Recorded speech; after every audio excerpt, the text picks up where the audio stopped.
truck says let's roll. Are you ready? Come on. Good dogs. It's making me think of this song that I wrote a long time ago. And it goes like, slow down your life. Take a deep breath. Sit back and rock easy. Slow down your life. Sit back and rock easy now. I said, slow, come on, you know. Oh, I don't know when this is gonna get fixed. November 7th is when this road got torn up, and you guys ain't fixed it yet. It's January 2018. Hello, are you watching this? Come on. Here they are right now. They're from Corpus Christi, Texas. The Pozo Seco Singers. Welcome. She walks kind of easy. She never says what she means. This is an unusual sound and a song that's destined for very big She kingdom. walks kind of easy, but she never says what she means. She's the mother of a brother. I'd like to know this name, though. What's the story on that? Where'd you get this Pozo Seco? Would you tell us? That's the one question I know the answer to. Creole woman, down on your knees, trying to please your man. You had a hard life, but I made you my wife, and I love you just as much as I can. This is Ron's story. You're next.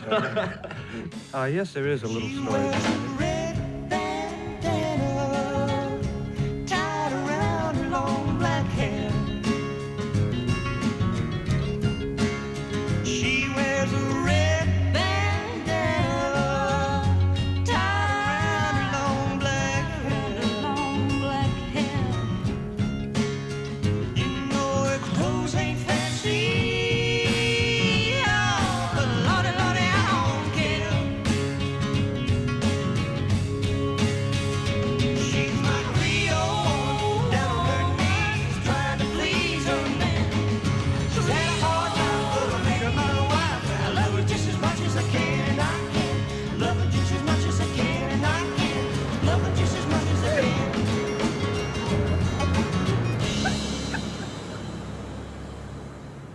You going to mug me? I'm not going to mug you. Is that gorgeous or what, eh?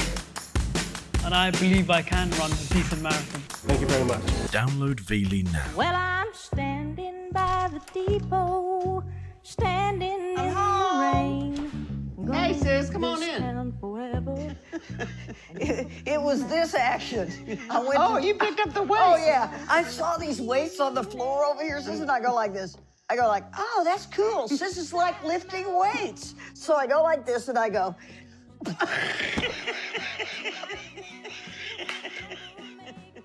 Because This is a lie. I can't do that anymore. I have to lock my elbow. This shoulder will not lift that. You got to be nuts, These man. are the light ones. This is when you should be doing with that. I want you to know Ruby's project is coming along beautifully. Now that's something I really can't wait to hear. I can't wait to get it finished, and I love that Alan Reynolds is going to come sing with me on it. Is that too cool? Yeah. I mean, it's like being back in the old JMI days in some way. So Kathy Harrison and I went to Ray High School, both graduates in '65, and back at that time, she and a few of her friends became fans of the Pozo Seco Singers, a group that I was in back in my high school days. And that's where we first met. And then the Pozos went off, I moved away, I didn't really know her that well, and suddenly she comes back into my life at one point and says, hey, you're still singing and you're still doing stuff. And I went, yeah. Everything seemed to just happen very quickly once we reconnected after so many years, and the music was really our bond to start out with. And Kathy just jumped right into my life and has been here ever since. And we had this product we were thinking about. All these products. We were just in the dreaming phase. Now we were Right. talking about, wouldn't it be cool to have a record company? Right. You know, you think we were 30 or something, and we were like 60. Wouldn't it be cool if, or Yeah, 60. Wouldn't it be cool if we could get in a van and drive around in all the mountains and the hills and record people and archive all this stuff? And oh man, that sounds like so much fun. So since many of us had Puff the Bunny in high school and college, we named it Puff Bunny Puff the Records. Bunny. Do you speak Spanish? What's a funny question? No. Yes, a little bit. What, do you know what Pozo Seco means? No, what is Pozo Seco? Pozo Seco means a dry well. They are called the Pozo Seco Singers, the dry well singers. I just thought I'd kind of toss that in. Yeah, I know. Just in case somebody asks you today, what's Pozo Seco mean? You know, then you'll be able to tell That's them, right. right? I think we were at my house practicing in Corpus. Donnie and Lofton and I, we were practicing our folk stuff. When y'all were rehearsing, We're looking at you through the blinds. we were outside the window looking in. I think we were probably in cutoffs and barefooted.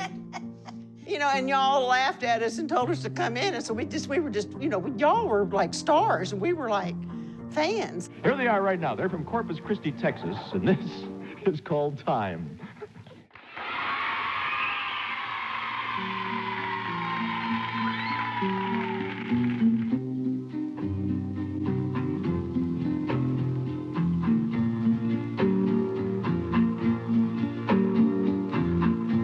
Some people run, some people crawl, some people don't even move at all. I, you know, hooked up with Don Williams and Lofton Klein, and they formed the Pozo Seco Singers there in Corpus and started recording for Columbia. Here they were, the Pozo Seco Singers, and they were great. I mean, they were on the Smothers Brothers, they were on all these different shows, the Mike Douglas show or whatever that was, and afternoon show. And it was like, it was just so exciting. And we were all so happy for them. It meant we didn't get to see them much, but, you know, we were really happy for them.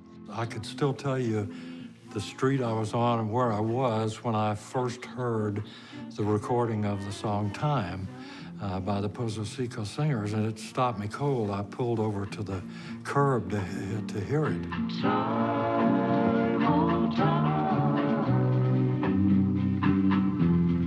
where did you go?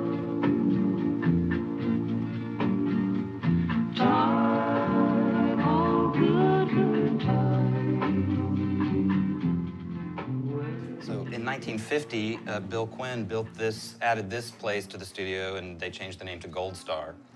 And because there was no electronic reverbs and stuff at the time, they built in reverb chambers like they had at the Columbia studios. Neat. I can go in. Yeah, right? please go in, have a sing. We've even had people sing naked in these things. Do you sound better when you sing naked? Well, I do. Ed Mark Records was the one that brought us here to this studio. And the song Time, Michael Merchant, when he wrote it, I'll never forget bringing it to the group and saying, I have this song that's really special. We'd go down on the waterfront in Houston, what we call the Tea Heads, and we'd have those beautiful folk concerts out on the summer nights under the moonlight on the water and all of that, you know. And it was just so beautiful, you know. It all just kind of flowed together, and you just wanted to come up with a new song for the next one, just to have something to share with your friends. That's really how Time was born. And the guys were so funny. They were like, well, it's okay. But we really like that song, you know, Here Down the Road I Go, I think was the name of it.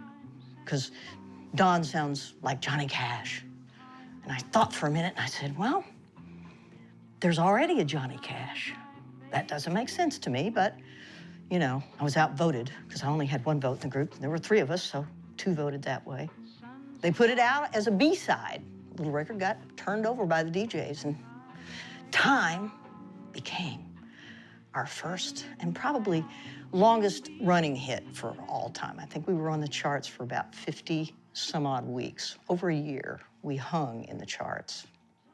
Tottered, but we made it. We made it into the charts. It was an exciting time, yeah.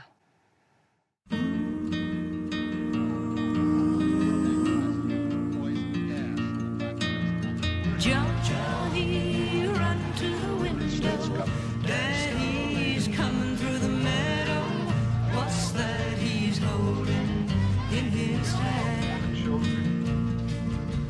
Johnny, it looks like a present for you. Daddy's bringing home a present for his little man. We were such green kids. We didn't know anything about anything. I mean, Don was about 27 or 28 at that time, and I was just about 19. I don't remember how old Lofton was. And Don, being the oldest in the group, I think right from the beginning, seemed to be the one that Lofton and I looked to, in a way, be the emissary to talk to whoever needed to get talked to. I certainly didn't feel like, as a 17, 18-year-old kid, especially female, anybody was going to pay much attention to what I said. The guys took up the slack for me. You know, Lofton would sort of be protective, and Dom would sort of do the business. He'd wake us all up to get on the planes or be someplace the next morning. He'd be the first one up and call everybody, "Are you ready? Just get your bags."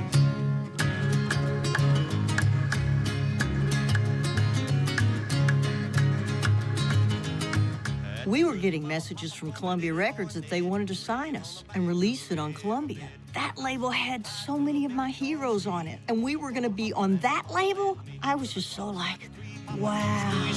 Already mama's cooking Papa something to eat. At a half past Papa, he's ready to go. He jumps in his feet. When we first met Albert Grossman, it was through Bob Johnson, our producer at Columbia Records.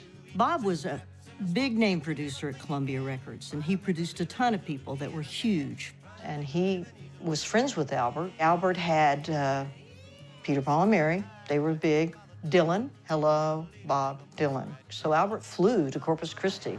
I'll never forget it. It was really fascinating because Albert at that time looked a lot like Benjamin Franklin. And here's the whole little town behind us. You know, the Folk Music Society people were greeting Albert Grossman, you know, the king of managers in the folk pop industry, and he's coming to sign our little group from Corpus. And his hair on his shoulders, my mother, when he walked down, she said, "Well, is that his mother?"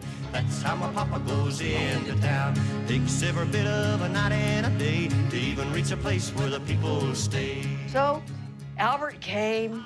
Albert had a habit of doing this a lot when he talked. And we sat in the living room and we played this song, that song. We played a lot of songs for Albert. Albert listened. And then he said, "Well, okay, I'm going to sign you and da-da-da, and we'll be talking about contracts." And then we got the contracts. People like Bob Dylan, who was signed to Albert, Ian and Sylvia, Gordon Lightfoot, Odetta. Just so many amazing artists, and there we were, the Pozos, right in there amongst all those people who were my heroes. I remember being in Gordon Lightfoot's living room, and Odetta is sitting in his easy chair, and I'm on the couch, and I'm like this, because when she used to, I had her album, and when she would sing this song on there that went like, "Roberta, let your hair hang low." Her voice would just resonate through the room, and I'd go like, whoa. And then we got to do concerts with her, and it was like, it was like my dream come true. That was my time of dreams come true. All these amazing icons in folk music that I was rubbing shoulders with and actually being on stage with.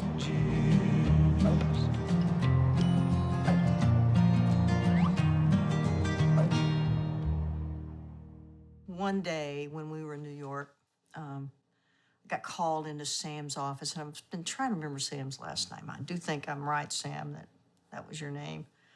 And Sam said to me, "You know, you could go out on your own.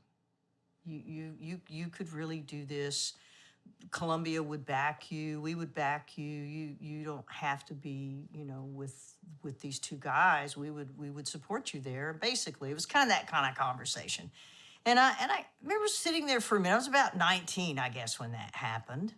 And we had hit records with Columbia, and we were traveling around, Lofton, Donnie, and me. And I thought, that just doesn't even feel right to me. So I looked him right in the eye, and I said, "Well, why would I want to do that, man? Like, I got here because I had these guys on each side of me, and it was like one for all and all for one. Why wouldn't I continue that way? I do know that the same thing happened to Janis Joplin when she came into Albert's stable and he signed her. I remember when she left the group. It broke my heart because I felt like when I met all of them in New York that they really were a team. They were the same kind of team that we were as a folk group, and that those guys really took care of her. I watched it when they would be around her, how they all just would, what do you need, Janis? You know, I'll take care of that. Okay, well, it was just, and that was what I felt, having a couple of guys, you know, you're a woman on the road, just feels good to have guys that help you out. They're bigger than you, they're stronger than you. It was great. It was a great feeling, so I didn't want to go without that. And I think it was a mistake for them to talk her into, you know, leaving the group behind. I thought that was a big mistake.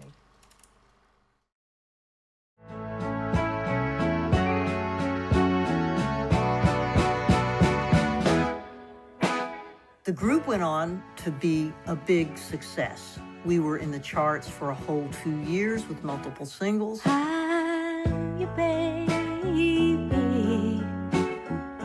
and once in a while I'm your lady. I don't know what would have happened had I gone out on my own, but I did not always agree with the opinions around me. No.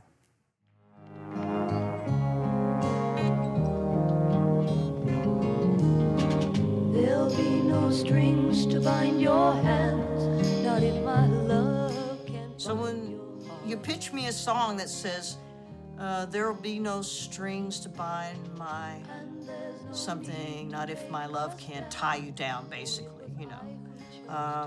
And we can make love tonight, have whatever we have, and then if you leave tomorrow, it'll be okay.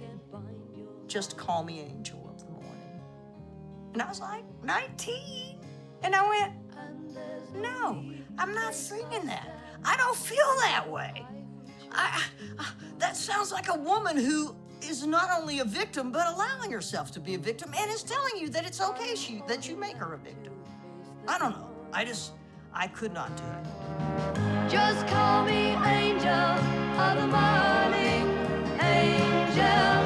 Just touch my cheek before you leave me, baby.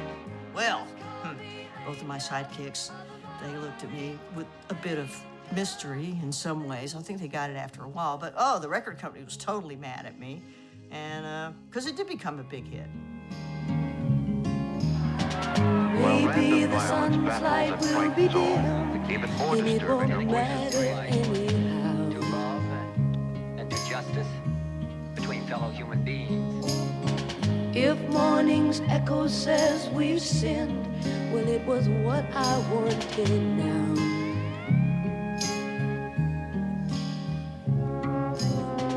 And if we're... I ask you a question out of the blue about, say, John Denver, you tell that story and Sean picks it up. Is that okay with you? So which John Denver story is this?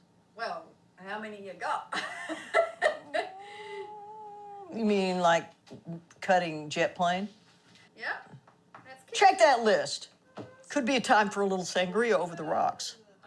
I also have beer. I have an IPA.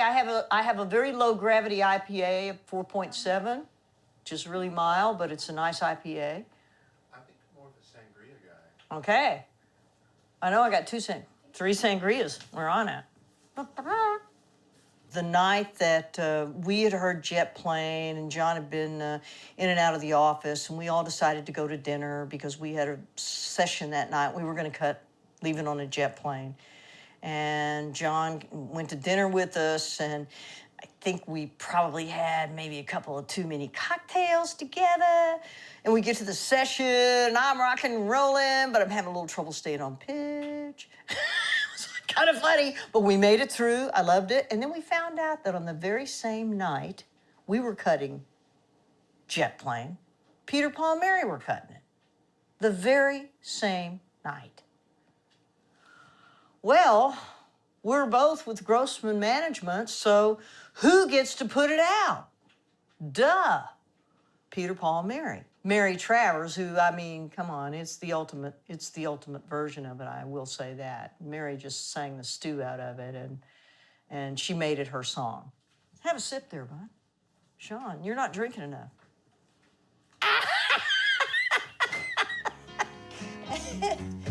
Yeah, here we go. Pause on a second. I talk to the trees, and they never listen to me.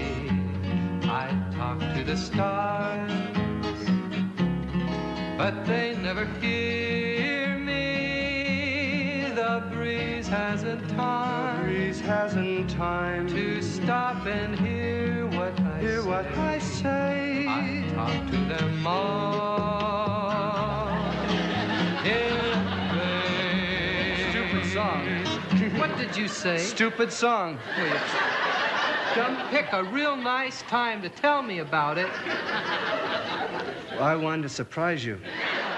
We were doing a tour with the Smothers Brothers. I think they just had started their television show, and it was beginning to gain favor, and it was getting followers, because they were on for a few years. So we were booked to open for them on this particular tour that we were signed up to do several dates. Denver was one of the first ones. And in the first set, Lofton, one of his roles as a member of the group was to be our spokesperson on stage. He was so funny. Don and I got to where we would say, so, man, like, what are you gonna say tonight? Because sometimes he just seemed a little insensitive, maybe, to the times or whatever. And he ended up that night in the first set telling a joke that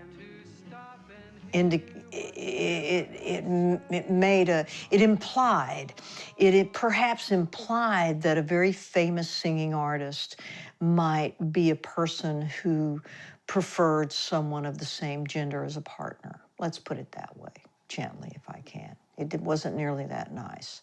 And the word came down the next morning from Tommy Smothers that we were off the tour. It wasn't how we wanted to present ourselves as a group, and basically we were getting a lot of pressure from the people who were putting in time and money to make this group successful. So we had to go and tell Lofton that we felt like, you know, he needed to leave the group.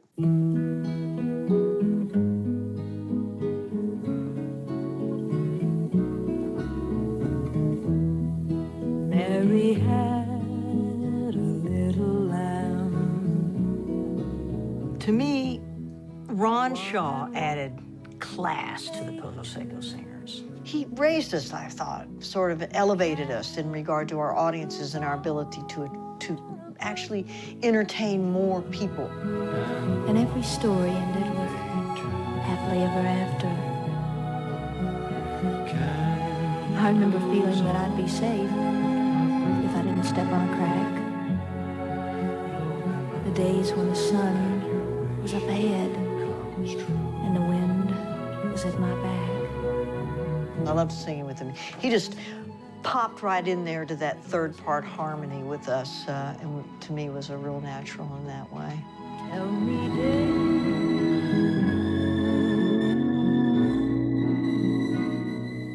didn't you?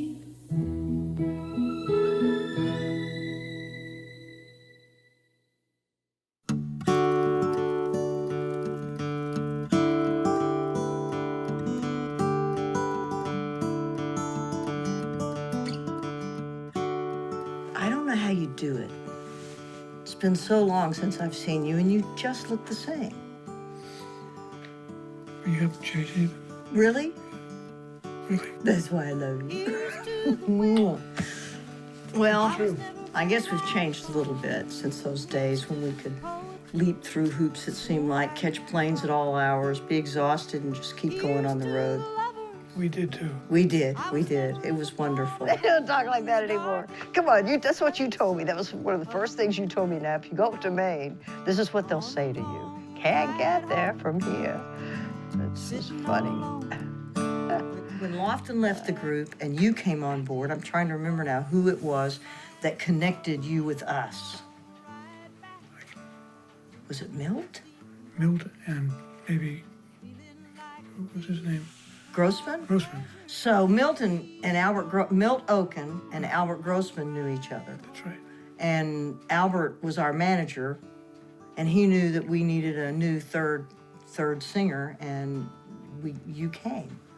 And wow, I loved it from the beginning, because finally I felt like we had a kind of a spokesperson, because Don and I seemed to be the lead singers in the group, and we weren't much on really talking a lot in between songs. I felt like during that period when it was you and me and Don that we did our best performances.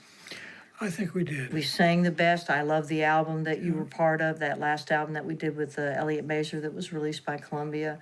It was just our finest time of work was when you were with the group. We did that wonderful album, Shades of Time. You're on that. Ooh-wee, ride me high. Tomorrow's the day my bride's gonna come. Oh, we gonna fly down in the easy chair. Oh, I love that song. I can't remember the rest of it now, but that was a good one. Ride me high, tomorrow's the day my bride's gonna come. Too much fun, I can't help it. We just always have too much fun. Easy chair.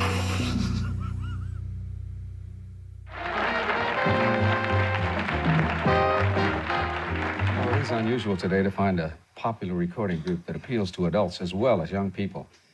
And our next group does fall into that category, the Pozo Seco Singers. Welcome them.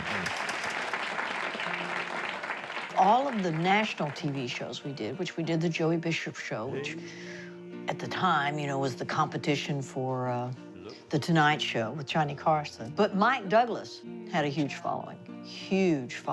And so to me, doing his show was a kind of peak for us as a group. Warm yellow sun Left me alone in a world meant for loving you, girl. I miss your loving feeling, your sweet kiss had that loving. I think we did 3 or 4 songs, which was unbelievable, because I watched his show often and don't ever remember him having a musical group on that did more than a couple of tunes or so at a time. Loving feeling, your sweet kiss had that no more yellow sun.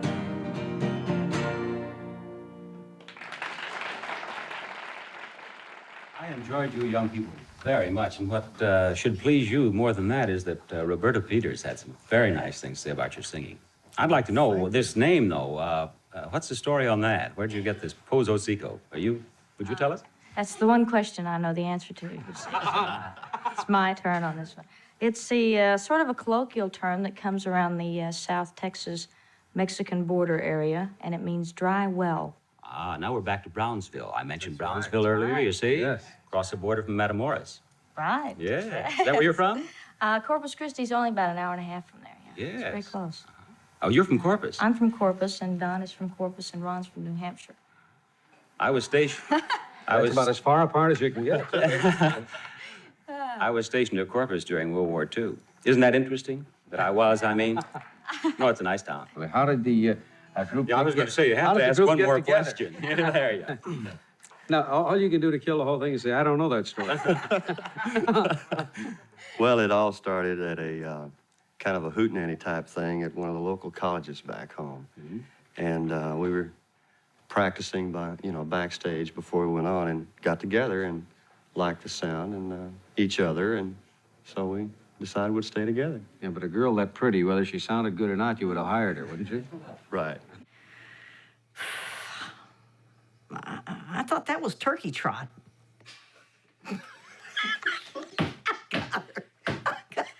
I got really good on that. How do you feel about that? Oh, well, are my cheeks red? There's still steam coming out of my ears, or? Yeah. I think I had a hot flash. Maybe the men aren't ready for it, but the revolution is on. What is important is that the world is changing and that women at last are awakening to the fact that they have a right and a duty to enter into the world and change it. Women, black people, Puerto Ricans, Mexicans, and all the minorities, that all of us must stand up together and say no more. And some of us go so far as to say that women should get paid and they should receive vacations with pay. Yeah, but a girl that pretty, whether she sounded good or not, you would have hired her, wouldn't you? Right. Fortunately, she sounds great, though. She does indeed. What's the next song going to be?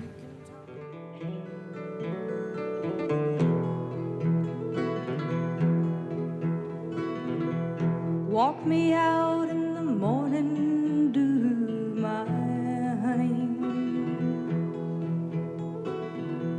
Walk me out in the morning dew today.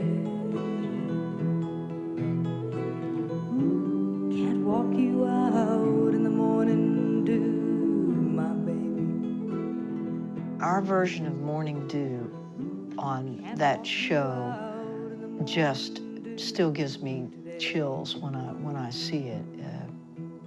I love the way we sang that song. All the people gone, my honey.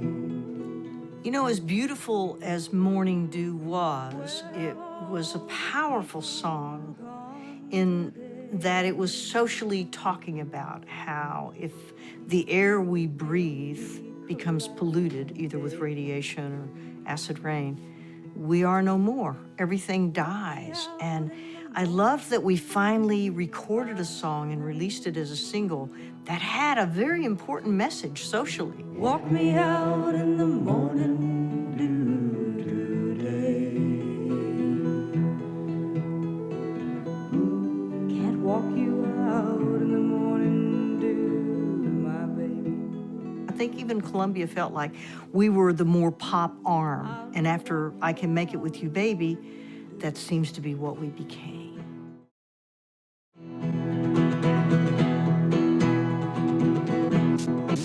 This is an unusual sound and a song that's destined for very big hitdom, if there is such a word. It's called I Can Make It With You. I can make it with you, baby. I can make it with you, girl. I can make it with you, baby. With you by my side. And then nothing happened with Columbia. They weren't supporting us. There wasn't any more calls coming to make another album. So we asked to be released from the label because once Albert Grossman, our manager, signed Janice, that really changed everything in regard to the feeling of support from not only our management, but also our record company. I can make it with you, baby. I can make it with you, girl. I can make it with you, baby. I can make it with you, girl. Those are the Pozo Seco Singers, and I'm not sure how to pronounce it because I hear it's 97 different ways on the radio. That's their version, Jackie Shannon. The decision touches off campus unrest. The National Guard and other law enforcers are harassed by rock throwing and name calling. Chicago wind blows my raincoat collar down. Before things settle down, 400... As I walk down the street with a brown paper sack.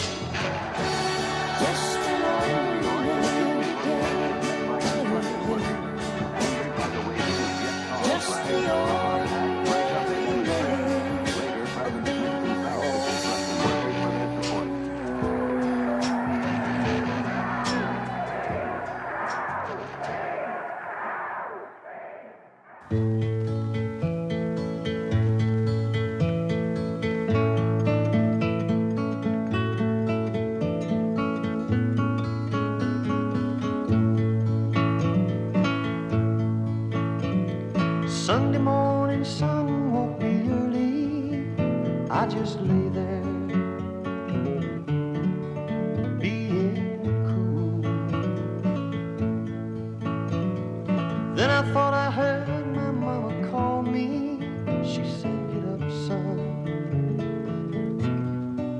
It's time for school." Well, before we left Columbia and our contract, we had one more album to complete. And even though Ron had started the album with us, we were recording it in New York. Halfway through, he left to join his twin brother, Rick. Rick just got out of the Army, and I didn't want Ron to leave.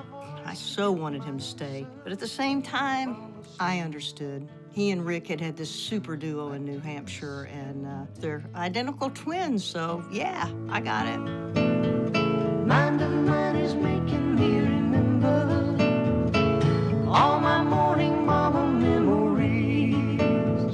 If mama hadn't left me last September, I'd have more than morning mama. Forgotten all about this. Brad Campbell, who was one of the Paupers, a Canadian group that were on our third album for Columbia Records, and Teddy Irwin, wonderful player who traveled with us for a few years after this. And that's me and Donnie Ray Williams. As he said, Donnie Williams, that's what he always went by back in those days. And me as Susan Taylor, which now I'm Taylor Pye. There's so many Susan Taylors in the world. I love you. Go in peace. But now I'm TV. But she was kind, never cruel. This was when we went from Pozo Seco Singers to Pozo Seco. We were trying to tell people we're still singers, but we don't have as many. And by then, we had no other players. We had no bass player, no guitar player. It was just me and Don singing, picking. Along the way, we did our best to carry on the tradition of doing good songs, great harmonies, and keeping kind of the group feel together for as long as we could. We did that for several years until we finally were just the two of us one day standing out on top of a bar, I think it was, in Nevada. And we looked at each other and we said, you know what? Let's don't do this anymore. Folk music was no longer pop music. And when your stage became standing on a bar singing, time, oh time, it just didn't feel right.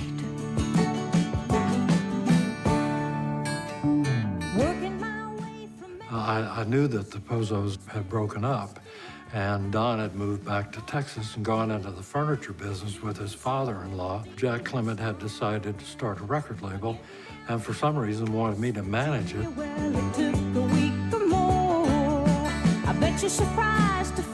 So I looked Susan up and was talking to her about, doing some recording for the label. He convinced me that it would be a good idea just to come and play in the studio. She was kind of lukewarm. I think she was pretty burned by the business by this time and had just sort of said, that's it, I'm not going to do that anymore. And I persisted. He won me over in that way. I said, okay, let's just go play. You mean we're not cutting a hit record, we're not trying to do anything special, we're just gonna go play, make sounds, music.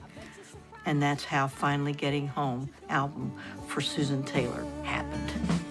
won't you take me in if it's just for a while?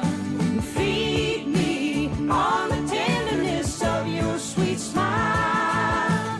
When Don sent out a flare from Texas, so to speak, said, wow, how can I get back to Nashville?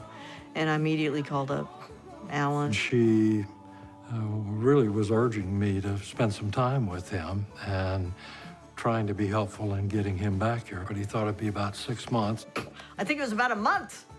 A month, and he was, here he came. He was there at Pye's place with his wife and children and all his belongings in a U-Haul truck. That was the beginning.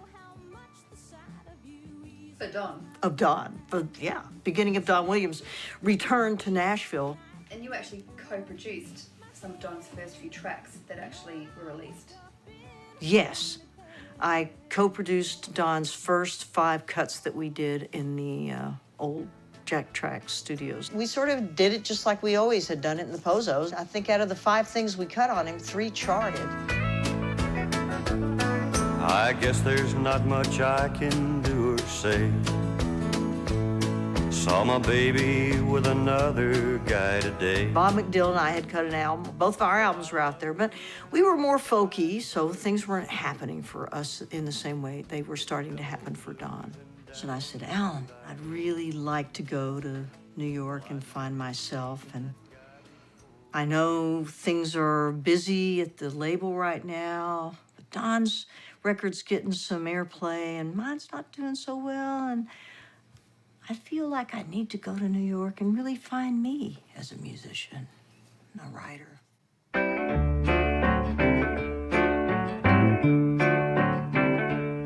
So fine, so fine, so fine, yeah. My baby's so doggone fine, send cold chills up and down my spine. Whoa, yeah, so fine. Well, my sister.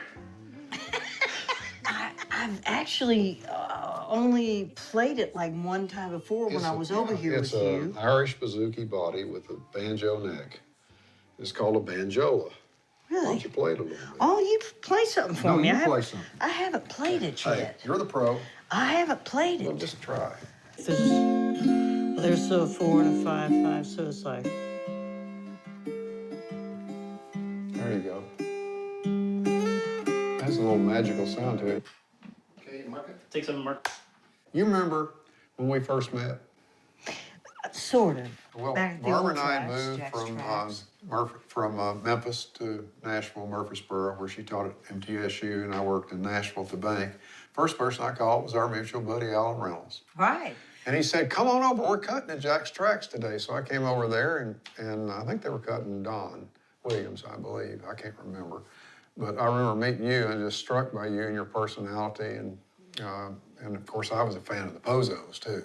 So I knew all your songs. And we met and got to know each other, and then all of a sudden you skipped town on me. New York has folk, Yeah. and I'm just a folkie. So I went, I had best go where the folk would love. Tells me so fine,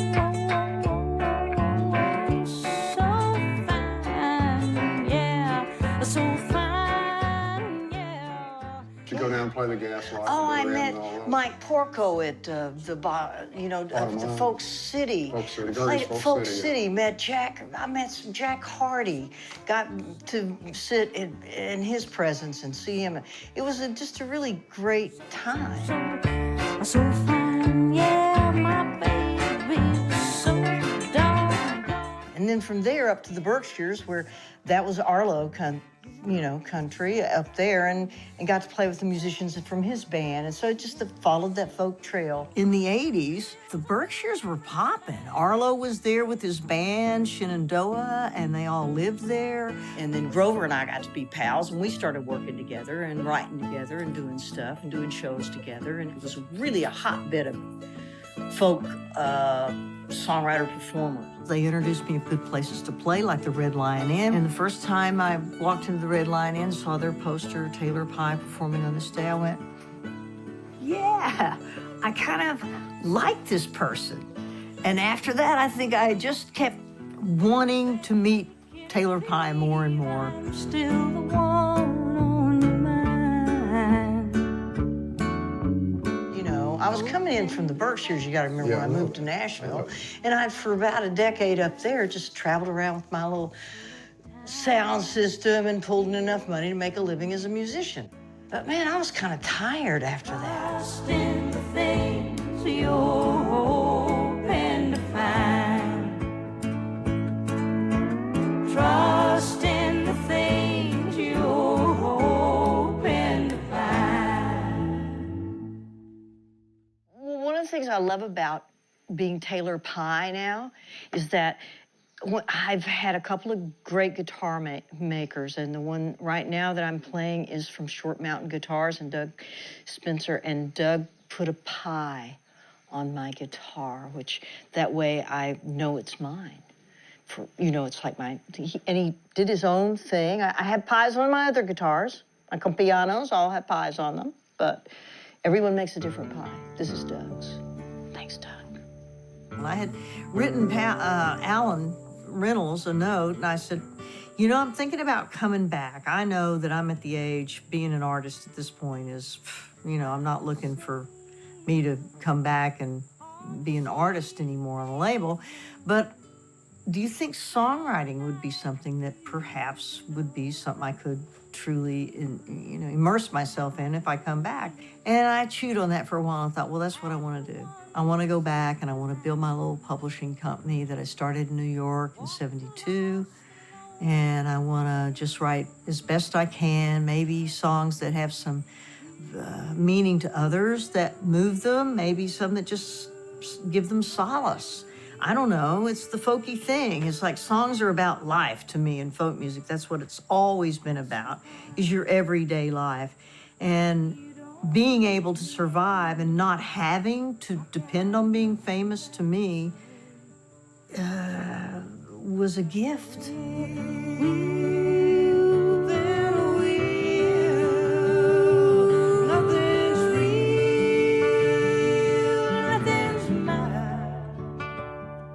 If you become famous in the music business, maybe it's the entire entertainment business, it draws a lot of energy that towards you that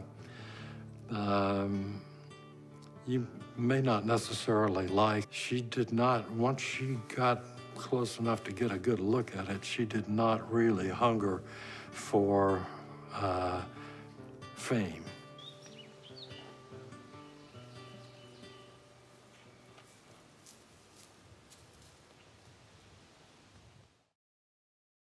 There goes the phone. All right, here we go. Good evening, Liberty Arts.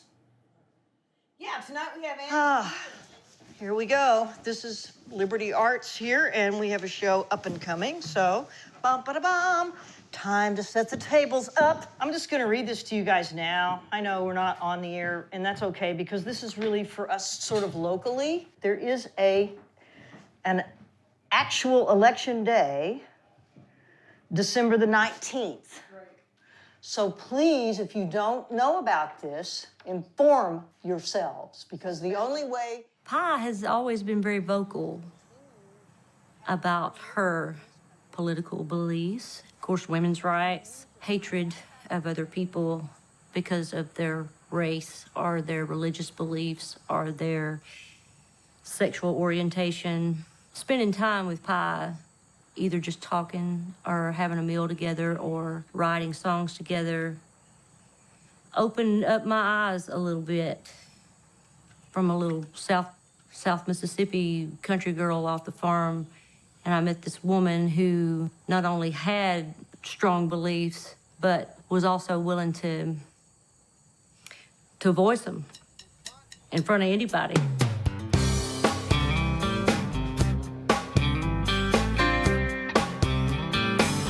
Something's moving in my soul. Something's moving in my heart. Changing all I see. Look at this, man. People just brought food tonight. That's so cool. You gotta dig in. There's a whisper. Stop it.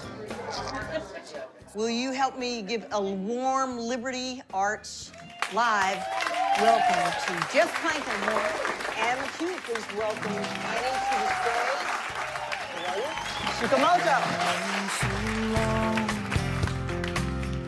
Used to being by myself, satisfied and free. Pi is an inspiration because she's about 20 years older than me, I guess, and you know, sometimes I'm like, I don't know if I can keep doing this. She is an inspiration as a female musician who is still playing music. Changing all I see, touching every part of me. She was very open to my music, and even though my music is very different from other performers who play here, she liked what I'm doing, and also I love the space, and it's such a beautiful space. There's no need to understand. I don't have to know. I'm willing to let go and be a stranger in this land. Will you come back? Of course. Can I play And I'll with tell you again? everyone, every time.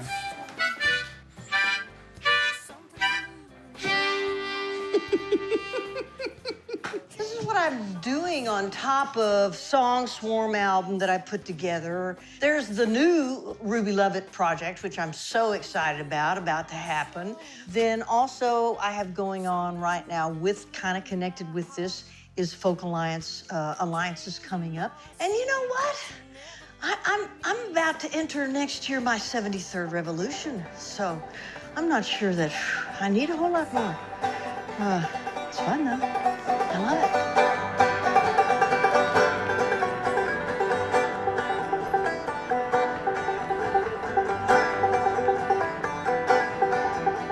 A SURFA. Do you know what that is? Southeast Regional Folk Alliance. It's my first time here. We're bringing the Song Swarm to Folk Alliance.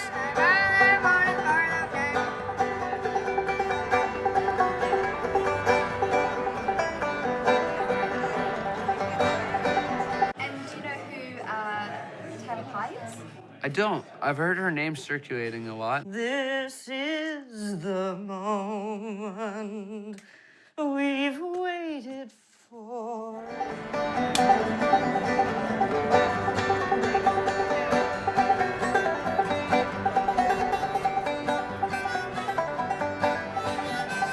This is my sound check song. This is my sound check song. And you're aware of Taylor Pye, who she is? Mm-mm. Who is it? Say it again.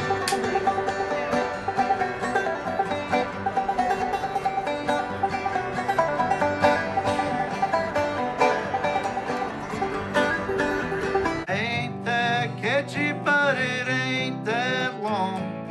This is my sound check song. Do you know who Taylor Pye is? Taylor Pye. That name, I don't know.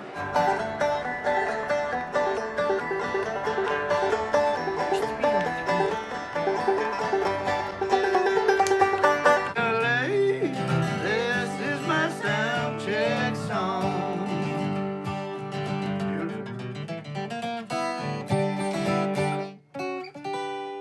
Thank you very much. Oh, this is like 40 exercise. Lifting weights. Where's my caddy? Oh, caddy. It is a bit of a hike over here, isn't it?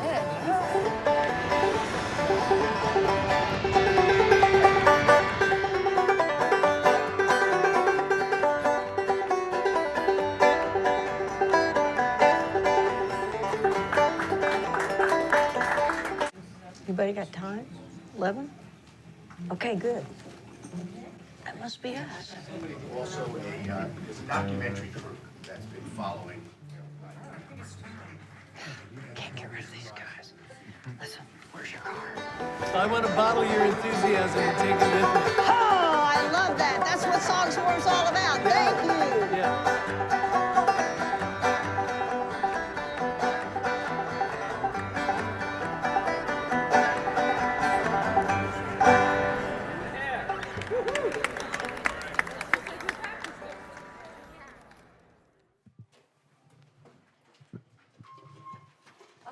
The first time that I met Pye was somewhere around 1995, I believe it was, and have written probably some of my favorite songs that I've ever written with anybody.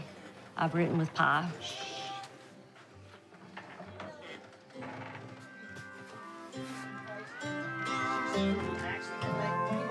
Howdy ho. Hear it. Hey, it's for show. How you doing? Good morning. I come back. Well, thank goodness we need it. We need you here. What are y'all doing? We were just doing something on catfish. Okay. I did a little knee slappings thing. I don't know if we'll use it, but anyway, we got it in there. Whose knee was you slapping? Mine. Oh. You know, I got on my baggy pants so I can get that low tone here and the high tone here. Right. Yeah. Okay. She's got this one song that she wrote. It's called Walking on the Moon. Are you ready? I am. I was just telling Wheat, this is my favorite song that Herb McCullough and I wrote. That song to me is kind of reminds me of Pye, you know, kind of childlike in her enthusiasm. But the thing that is so mesmerizing, I guess, about that song for me is the melody. I've never heard anything like that.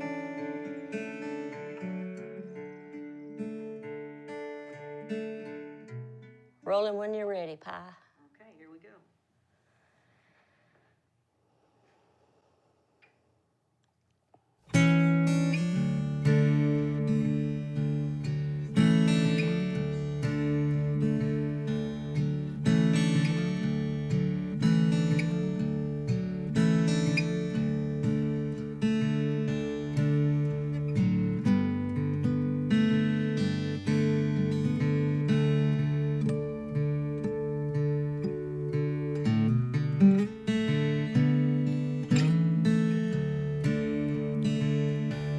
I'm gonna be big, got nothing to lose.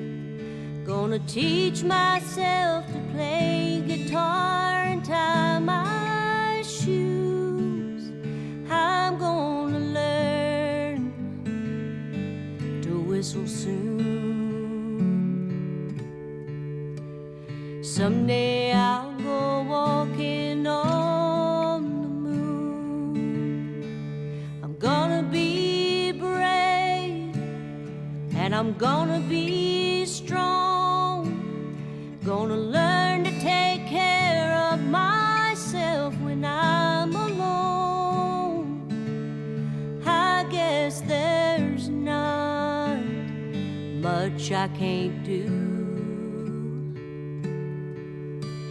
Someday I'll go walking on the moon. It took me a while to get used to the idea even, because I just don't know why anyone would want to make a documentary about me and my life. I know a lot of very famous people, and I've worked with some very famous people, and I've helped some people become famous. But I'm grateful that I didn't have that job in my life, actually, because it's hard. She is who she is. She doesn't put on fancy airs, and that's fine, because I always figure that what you see is what you get. I think she loves music and just lives it, and has really found a much more joyful way to be an entertainer and be around music than being a star. In my heart, I'm gonna be big. I've watched some of the people that I've loved in my life become different people the more fame they got. And friends they'd had for many years fell by the wayside. And I'm lucky that actually it never happened to me, because I was able to dance on the edge, be creative, and do all the things I wanted because I was good enough to stay in the business with people supporting me, even if I didn't have hit records.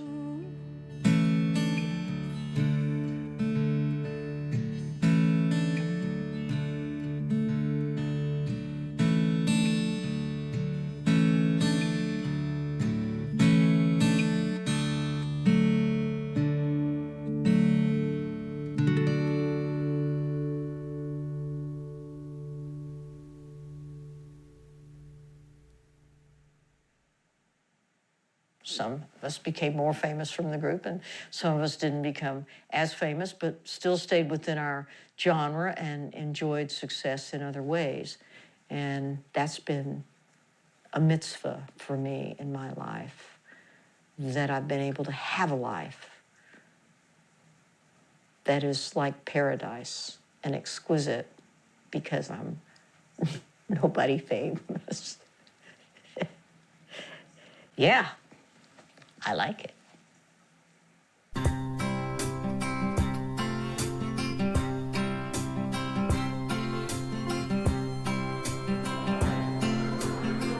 Man, oh man. Well, I feel this whole room love that you're singing Peter, Paul, and Mary songs, Dylan songs. That was the age of it. It was the age of folk music at its height. 1960, that was 1964.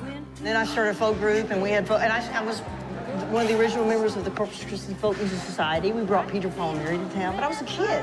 So you got to meet Peter, Paul, and Mary? Yeah, oh yeah. I actually our group ended up being with their same manager, so not only met them, but we performed with Odetta on stage, Gordon Lightfoot, all the greats back in those. We were folk. Let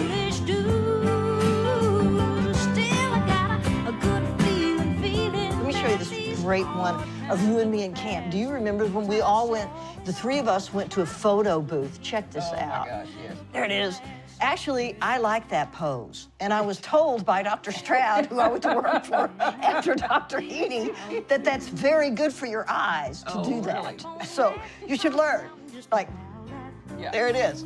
You have to practice it, but it's really a good thing to do. There it is. Yeah. And then you're kind of blurry for a while.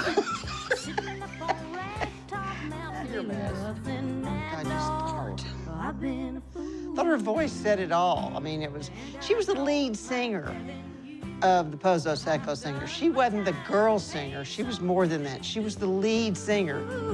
Still, I got a good feeling that these hard times will pass, 'cause I saw it all. When I moved here, everything just like went pow. Yeah? And before we knew it, bam, we were gone out of here.